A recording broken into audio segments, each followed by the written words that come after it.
So before we start today's video, I am just going to give a little trigger warning. I'm not sure if trigger warning is the right word. We are just discussing things that are very sensitive to me, but also in post-production I might include photos. So I'm just going to say now, trigger warning, because they are graphic. They will be graphic to some people. Not everybody, but definitely to some people.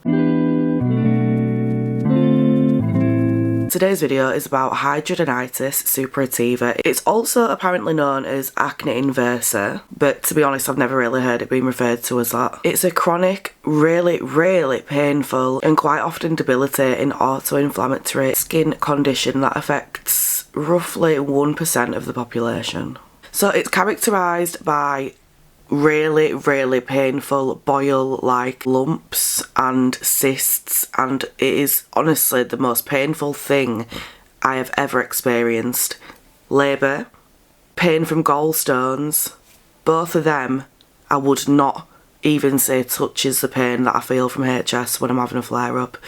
It's unbelievably painful. When I'm having a flare-up, or if I've got a really painful cyst, it genuinely feels like someone's taken one of those sticks that you put in a fire and just stabbed it straight into my skin. It is the most painful thing I've ever had to experience. So the condition actually begins when hair follicles become blocked by oil and dead skin cells. From then, I think I were about 16 or 17 when I first started to see kind of issues and the start of it. But I feel it were only really after I had my son when I were 19, 20 that it really started to get worse. I'm going to go through the stages in a bit, but I'm at stage 3 now, which is basically the last stage. It's not terminal, although life expectancy is usually shorter just because of the things that you have to deal with and, infections and things like that. I'm not actually sure the real reason as to why your life expectancy is not as high as people without it. So when you're having a flare-up, that hair follicle is blocked. So when that happens, it swells. It gets so painful to the point where I personally can't walk due to where I get them. If you have this condition, it is common for you to get them in your armpits, at the side of your breasts, your bum and your thighs, and also like your waist as well sometimes. It really is difficult to talk to people about it, mainly because you don't want people thinking like, ew, that's disgusting. I don't really tend to think that these days. It's more just, now that I know for a fact that it's nothing to do with my hygiene that's caused it, the more research I do about it, the better I feel about myself. It's not related to bad hygiene at all, and it's not contagious. So they're two things that it is very important that you know. Not contagious, not due to bad hygiene. Some things that can affect it and, isn't going to help it is smoking, which I do unfortunately. It's not good. I know it's not good. And weight. Obviously I know I'm a big girl. I don't mind being a big girl, but for the sake of my HS I am trying to lose a bit of weight. Not too much. I don't want to be thin. I like being big. Do with that information what you will. So yeah, when these do eventually burst, it is such a relief, and I know that sounds disgusting, but it is such, the feeling of relief that you get from it is unreal. So for me personally, a few days before it's ready to drain itself, it gets really painful. They are the days that I cannot walk at all. If it's on my thighs, if it's on like under my arms, I can't lift my arms, I can't move them at all. When it does drain, which usually I need to put some kind of compress on it first to like get it to come to the surface a bit more. But when it does, it's like the worst pain, physical worst pain that you've felt. And within seconds, as it's draining, you can feel the pain just go. And I tell you now, there is no better feeling for me. First off, because I know it's going then and I'm not going to be in so much pain for a while. But the way that it just goes is mind-blowing to me, actually. I don't know how. Like, I get that it's an infection sometimes, and when it's infected it is going to cause pain, so when it's drained then it is going to, relieve that pressure. But it honestly just really baffles me. I just think, how how is it, how can I literally feel the pain leaving my body? So often, a lot of the time, I do need antibiotics for these abscesses. So Google says it most commonly affects women and individuals with darker skin tones, typically starting after puberty. Yeah, that sounds about right. Obviously in my case it were quite a few years after puberty, but you know, the facts remain the same. You are more likely to have this condition if you are of colour. So I was saying before about the different stages of HS. I actually think I might be a mixture of stage 2 and 3 just because I'm not quite sure it is at the level that severe says it is on Google. I'm going to read you them now just so you know like what each stage entails. So stage 1, which is classed as mild, is isolated abscesses or nodules without scarring or tunnels. Stage 2, which is moderate, is recurrent abscesses that are widely separated along with some scarring and initial tunnel formation. Stage 3, which is severe, is widespread involvement with multiple interconnected tunnels and extensive scarring across an entire area, for example the entire armpit area. So along with having regular flare-ups, because I would say the regular, it feels like half of my life is just taken up by having to take the extra time to care for HS related things, and it might sound really stupid to say, but I just don't have the time for it.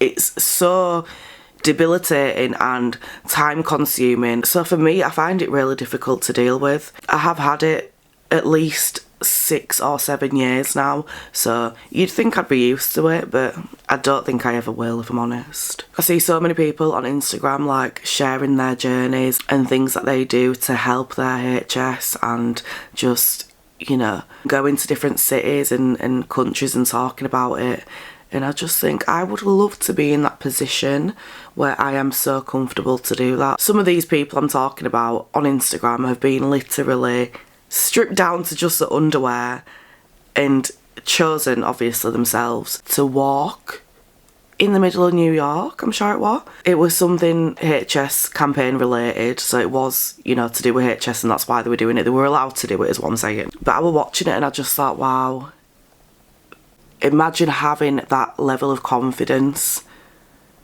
which they should, because there were some baddies in there, but I think, me personally, I just don't have that confidence. And on top of that being big, it just wouldn't be something I do, but I definitely want to be in a space where I am comfortable talking more about it so that there's more awareness about it and people don't feel as isolated. Because seriously, when I was first diagnosed with it, I felt so alone. I'd never even heard of it, never knew anyone who'd had it. I still don't really know anyone personally that I can kind of have conversations about it with, and I remember when I was diagnosed and the doctor just gave me, she gave me like a sheet of paper that had a Facebook support group in it. I don't actually know what that was because I never found the page, so I don't know if it was one that had just been taken down or what, or they got it wrong, but either way I just thought a support group. I get doctors, you know, have to do things like that, and it is a nice idea, but in my head I thought the first thing that a doctor should be doing is giving me, first of all the information on this condition, or just what they have available. Yes, I can do that myself, but then I would have thought the next steps would be like telling me what I can use basically, and what they advise for, you know, when you're having a flare up and all these different kinds of things. But none of that was shared with me. I think that's because my doctors aren't too great. I definitely need to change because I've just got no compassion. It baffles me. Just, you know, a little side note, but if you know, do not be a doctor, do not be a receptionist at a doctor's. If you've got no compassion, you're in the wrong job. That isn't for you, honey. So whilst smoking and obesity are massive aggravating factors that can both increase how often you have them and the severity of flare-ups, there are other factors such as your parents and hormones. So about 1/3 of people who have HS also have a family member with it, some kind of family history, so genetics is a possibility for it. And as for hormones, it is said that there is definitely a connection, because a lot of people, myself included, say that Flare-ups are usually happening more or more severely around your menstrual cycle. So, you know, I'm speaking for myself here, but that there is definitely a link there. As with any kind of skin stuff, my skin is acne prone, so I also get them on my face when it's that time of the month. So yeah, there is a link with that. It's not all bad. I think when you're initially diagnosed with it, you think, what the fuck am I gonna do? Why me? You get so many feelings of like, are people going to accept me? Am I going to be able to be in a relationship comfortably? Do I tell people? I'm never going to be able to wear a bikini. I'm never going to be able to wear tight-fitting clothing because that's something else that can cause flare-ups. There's so many different things that go through your head. And I think for me, it was so difficult to like talk to people about it because I didn't want them thinking I was being dramatic. Of course, there's so many worse things. One of them being the C word.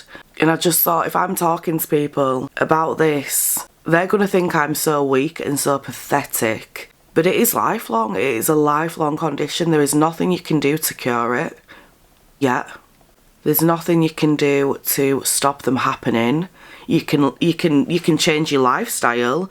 You can have laser hair removal, things like that, to try and keep the flare-ups to a minimum. Even then, there's nothing to completely cure you of it. As the years have gone on, I've accepted it that it is, even though it isn't something that's going to kill me, it still is a massive, massive change. And it's still something I've got to deal with every single day. It is difficult. And I'm in my late 20s. It is so difficult telling people that some days I physically can't walk. Because if you tell the wrong person, all you get is, well, try losing some weight. Like, that's the cure for everything. Yes, it'd help, but that isn't a cure. That isn't going to fix me. You see what I'm saying? So, as I was saying, whilst it isn't going to kill me, whilst it isn't life-threatening or terminal, it is still, you know, there's still so many things you've got to do, even daily, that just takes up so much time out of your day. And especially if you've got no time as it is just very difficult to manage. But some things you can use that are supposed to help, they do help me, I use these, are antiseptic washes such as chlorhexidine, topical treatments and warm compresses for the drainage. Other things include antibiotics, as I've spoken about before. I have just actually finished a course of antibiotics last week. It's a party. And just doing some research, actually, you can apparently you can get injectables that are supposed to target specific immune proteins to reduce inflammation. This includes things like Humira, Cosentyx and Bimzelx. Never heard of any of them. I don't know if that's an American thing. I don't know if we have them over here. Or am I being stupid? I don't know. We'll find out. I might actually ask my doctor about that. That sounds nice. Sounds good. And then sometimes if your flare-up is that bad, if the abscess is so big or so painful, you do need to get it cut out, which is where all the scarring comes from, really.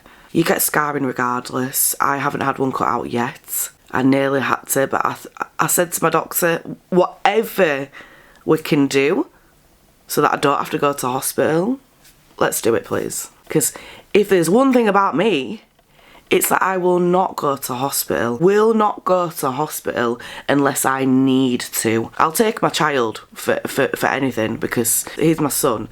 But for me, no, I will not do it. So anything to avoid hospital, you best believe I will do it. So the surgery involves making a wide excision to remove heavily scarred tissue that no longer responds to medicine. And to be honest, my body responds quite well to antibiotics at the moment. Hopefully that stays, you know, like that. Because if it doesn't, then I am going to have to get them cut out. And like I said, I'm not going to hospital. You're going to have to drag me there, okay? And you'll have a task there. And in America, I don't know if it's the same in England, I'm going to have to speak to my doctor about this, but there is also hormonal drugs that you can take to reduce flare-ups. There's 3 different drugs that may be used to manage underlying triggers. So That would be, it's saying here it's a weight management drug, so that would be something like Ozempic, I think. You know, that kind of thing, like weight loss injections. So just doing a little bit more research on Google, I found just some little tips for how to help yourself if you are suffering from hidradenitis suppurativa, the little devil. Obviously some of these I don't follow. You know, live your life, honey, still. Live your life. But it is advised to kind of follow what I'm about to say. Just to keep inflammation to a minimum, just to keep flare-ups at bay. So, while there is no cure-all diet, research and patient experiences suggest that certain foods can trigger the inflammatory pathway, which may lead to follicle blockages. I'm just going to quickly talk about this. Food definitely can cause a flare-up.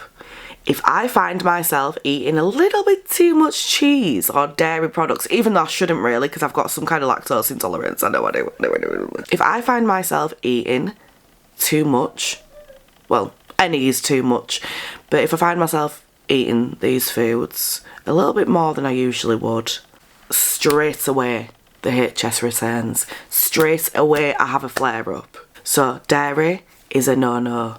No to the dairy. We're saying bye to the dairy. Bye, Felicia. Can you say it? Go on. Say it. Bye, Felicia. So, top triggers to limit dairy.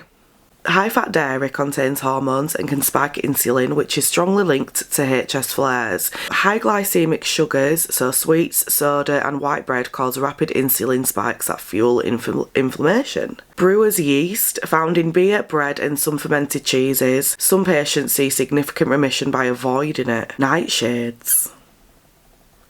Some individuals find that tomatoes, potatoes, eggplants, aubergine if you're English, and peppers aggravate their symptoms, though scientific evidence for this is more limited. I mean, I don't really tend to eat a lot of them anyway. Peppers I do. I don't think peppers has any link to my HS, personally, in my opinion, in my experience. So, foods to embrace. Foods you want to fill your body with. The Mediterranean diet. I mean, come on now. Before I continue, what Mediterranean diet is not going to be beneficial for anyone? Huh? They know how to eat over there. So focus on fresh vegetables, fruits, fish and olive oil. This pattern is consistently associated with lower HS severity. High fibre foods such as beans, lentils and whole grains help stabilise blood sugar and support a healthy gut microbiome. The more you know. Anti-inflammatory fats, so aim for oily fish, so salmon and mackerel, for example, at least twice a week for omega-3s. And yeah, I think, you know, it is very difficult. It's just very difficult. There's so much to it. You've got to watch what you're eating all the time. I mean, you don't have to, obviously, like I say, but it is ideal if you don't want any flare-ups. You've got to watch what you eat, watch what you're literally putting into your body and what you're even having on top of it. You can't use certain body washes, you can't wear certain perfumes, you've got to wear loose fitted clothing, nothing tight fitting. You've got to be careful with what materials you wear. Smoking obviously isn't advised. So again, if you're someone who already does smoke, having to stop that is an extra level of stress just added to your life. And that's before we've even got to a flare-up. When the flare-up is happening, you know about it. It is excruciating, it's debilitating. There's days where you cannot walk at all. You can't lift your arms, you can't sit properly. Even just wearing your underwear some days can be so painful. And honestly, after doing this video, I feel way better. I feel way better about it. I feel like I can probably talk more about it. So I might actually start just sharing information or things that are helping me along the way, because I know there's so many people out there with this condition that are either just too embarrassed to talk about it or just burying their head at the moment, not knowing what to do, not knowing what they can wear, not knowing the right things to put on the skin. So if you are a HS warrior, let me know in the comments, and if you think a HS series would be something that you'd benefit from, also let me know, because I'm 100%, I am 100% down for that. Okay? Okay. As always, don't forget to like and subscribe if this channel is your vibe. Love you. Bye.